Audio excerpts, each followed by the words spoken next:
Welcome back to our channel honour of commerce. నేను మీ సుమ. ఈరోజు intermediate first year commerce లో journal entry అనే topic అనేది చెప్తున్నాం. వాటిలో నెక్స్ట్ ప్రాబ్లం ఏంటనేది ఇప్పుడు డిస్కస్ చేద్దాం. ఒకసారి ప్రాబ్లం అనేది చదువుదాం. నెక్స్ట్ ట్రాన్సాక్షన్ జనవరి 7న సోల్డ్ గుడ్స్ టు లలిత ₹6,000. లలితకు అమ్మిన సరుకు ఎంత అంటే 6,000 అనేది చెప్తున్నాం. జనవరి డిప్రిసియేషన్ ఆన్ ఫర్నిచర్ 1,000. మనకి ఫర్నిచర్ పై తరుగుదల అనేది చెప్తున్నారు. ఎంత ఉంది అంటే ₹1000 ఉంది. ట్రాన్సాక్షన్ జనవరి 11th cash received from Lalitha 5,800 in full settlement of the account. Lalitha నుండి వచ్చిన నగదు 5,800 అనేసి చెప్తున్నారు.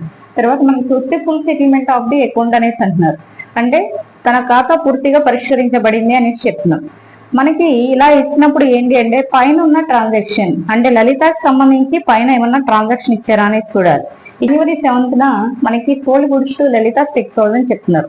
6,000కి లలితకి సరుకు అమ్మాము, అది కూడా క్రెడిట్ సేల్స్ అనమాట. ఆ 6,000 మీద అమౌంట్ అనేది మనకి జనవరి 11th ఎంత వస్తుంది అంటే 5,800 వస్తుంది. రెండింటి మధ్య డిఫరెన్స్ ఎంత ఉంది అంటే 200 ఉంది. ఈ 200 ఏమవుతుంది అంటే డిస్కౌంట్ అవుతుంది అనేసి